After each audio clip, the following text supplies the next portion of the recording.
More than 60 years after independence, we are running an apartheid society. This time it's not racial apartheid, it's economic apartheid. We are running an apartheid society of people of conspicuous consumption, flying in private jets around at government expense, people who are riding 4, 5, 6, 7 SUVs with pilot vehicles, chasing the poor out of the road. How can you go to sleep in good conscience and come out to be debating? I hear people on TV, I watch people on TV, experts, economic experts, corporate executives, government officials, who are taking home more than $1 million in a month. And they are there arguing that 60,000 or over will destroy the economy. It's not sustainable. How wicked! You give 60,000 to a poor worker, a poor worker who may have a family of 2 or 3 or 4, for his feeding, for his accommodation, for his house rent, for his medical care, for his children's school fees. How wicked! How blind! How can we do that? And we think that God will bless our country? We think that it is by bringing a new national anthem for God to bless our country. How can you commit this crime against humanity? For me, this is a crime against humanity. Yes, it's true. Very, very true.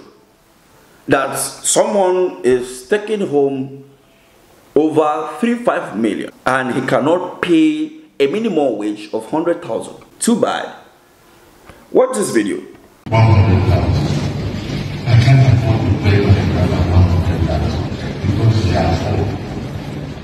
They know and actually people defend this. I have talked about this before, and that was the SGF. And to watch more about that, you can click here to watch that particular video, where he said he cannot pay 100,000 naira because he has 4 drivers. Who does that? The Prime Minister of Canada uses bicycle to work. The Prime Minister of UK can be seen sometimes entering public transport. What is it with our politicians?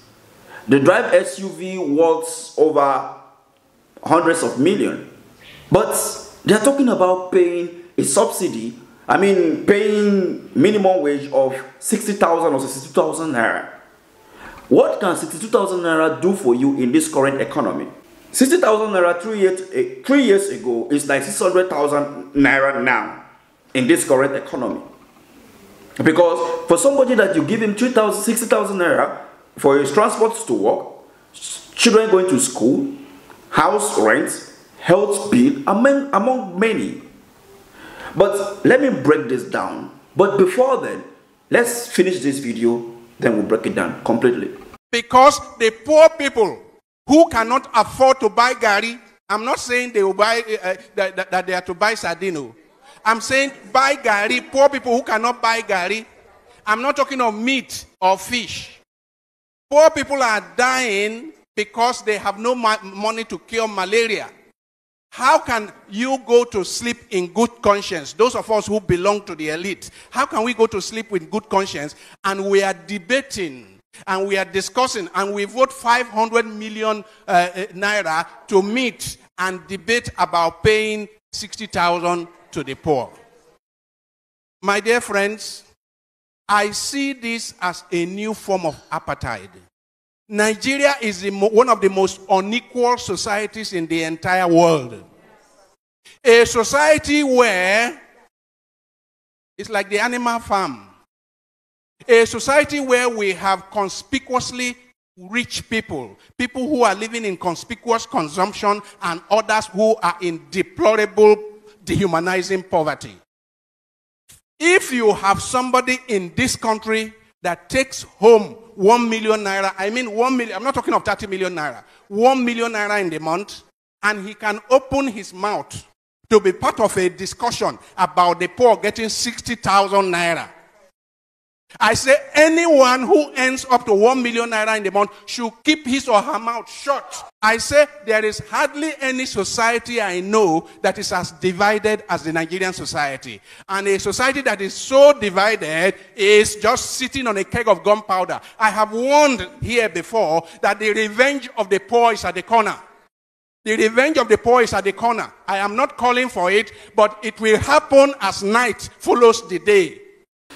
Now, it is true that for we to attain some levels of development, for us, if actually we don't have enough in the government, then there are two ways to go about it.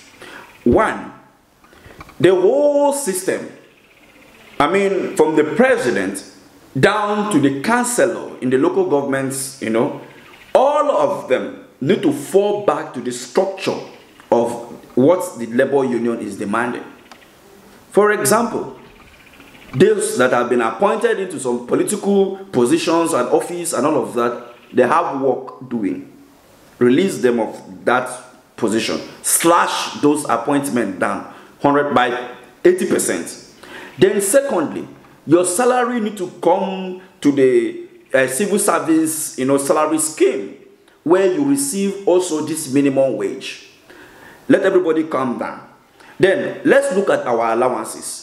Some of this hazard allowance, all those nonsense allowance here and there need to be cut aside. Yes, we know that you are taking some work to do for the government and all. It is not for the government. You are there to serve, not to enjoy.